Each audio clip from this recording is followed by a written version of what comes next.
là-bas, ça... Non, mais ne filez pas, ne me filez pas aussi. Ne mettez pas devant. Vous savez pas c'est jusqu'à quand? Je sais pas. Et comment on va faire pour se faire... Il n'y a pas d'autre endroit, non? Si, Le Mans. Où? Le Mans. C'est où le Mans? C'est loin ça. Non? C'est pas jusqu'à quand? Alors, il y a oui, bah ça arrive. Jusqu'à quand? Exactement. Oui, parce que c'est une obligation. Ah, mais j'ai pas le temps, moi j'ai besoin de cigarettes. Une seconde, une question. Ne me filmez pas, ne mettez pas, arrêtez de me mettre dans le truc, ça je vais pas. Ouais, je cherche la deuxième caméra très vite.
Rouge, break.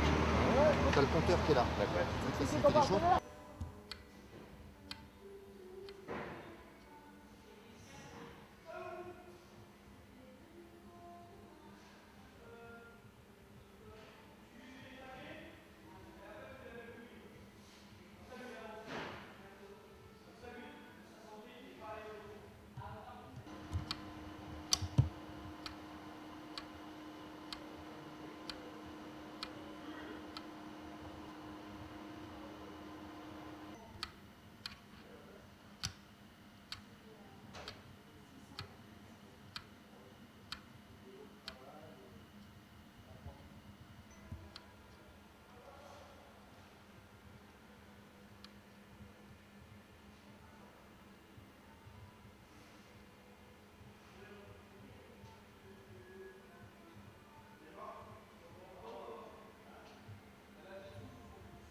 Delarche, Top, on y va, vas-y.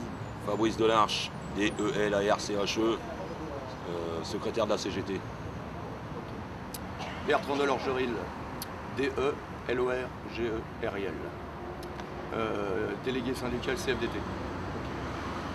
Donc, on se trouve devant le site de Altadis Paris Nord. Est-ce que vous pouvez nous expliquer le pourquoi de votre mobilisation? Alors, on se bat contre la fermeture de notre site, qui est annoncé pour mars 2007, d'après le plan social.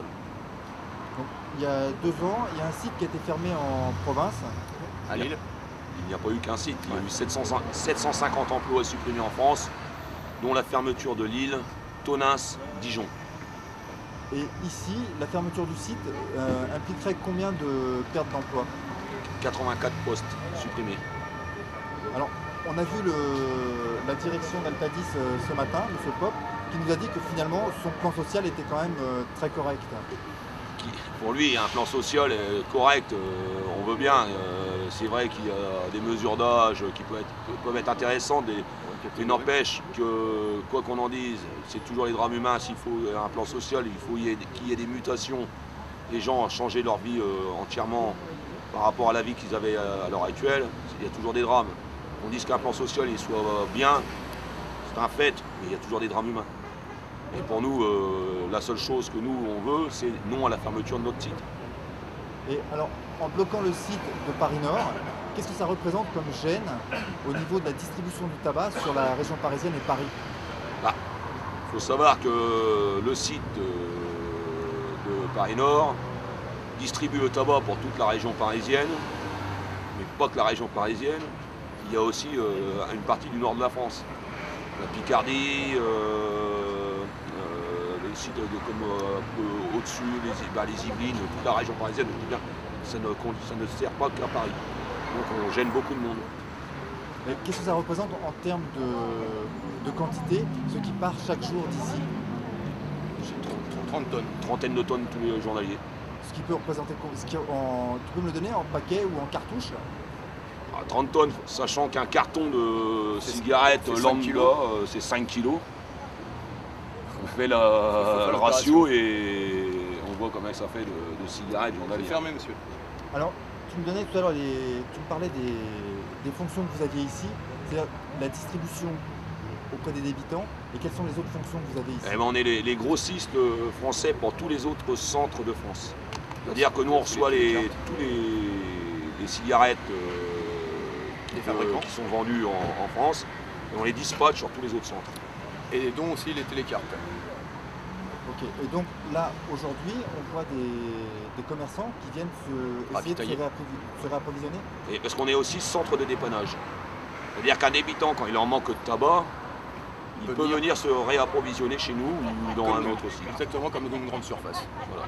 Et le fait que vous ne distribuez pas de tabac, est-ce que par exemple Logne, le site sur lequel est prévu le déplacement des personnels qui sont ici, est-ce que Logne à lui seul pourrait approvisionner les clients que vous approvisionnez habituellement sans que ça cause de gêne réelle? Non, ça va occasionner forcément de la gêne. Déjà, c'était quand? C'était hier, la police a été obligée de venir pour faire la circulation. Ou ça? À Logne. Parce que les débitants de tabac ont été prévenus bien sûr par notre direction pour qu'ils aillent se faire ravitailler là-bas. Et vos collègues de Logne les ravitaillent ou ils sont solidaires? Ils ont été solidaires, ils ont eu un mouvement de solidarité avec nous pendant une journée. Bon, ils ont pris le travail aussi, hein. Mais d'après les informations que j'ai, c'est vraiment, m'excuserez du terme, mais le bordel là-haut en ce moment. Vu qu'il n'y a plus personne qui peut rentrer, qui peut sortir, et sans faire grève. Hein. Donc ici, vous bloquez jour et nuit, et jusqu'où est-ce que vous êtes prêt à aller dans votre mouvement? Jusqu'au bout maintenant. Hein. Jusqu'au boutisme. On va pas lâcher maintenant. On peut plus lâcher de toute façon. On a commencé. C'est plus possible. On va pas dire qu'on va faire ça pendant un mois sans arrêt, mais sporadiquement on peut s'arrêter à tout moment et sans prévenir personne. Et voire bloquer. On bloque tout. Donc là, on en est à 2 jours. Troisième jour. On est au troisième jour. Pour vous, la durée, au bout de combien de temps la direction pourrait vraiment être gênée? Ils sont déjà là, gênés. ils sont gênés. C'est une perte par million d'euros journalière pour eux. Et au niveau des débitants de tabac dans Paris? Ça va leur faire mal. Ça va leur faire mal. On est désolé pour eux. Mais en plus, il faut savoir que les débitants de tabac ils ont une force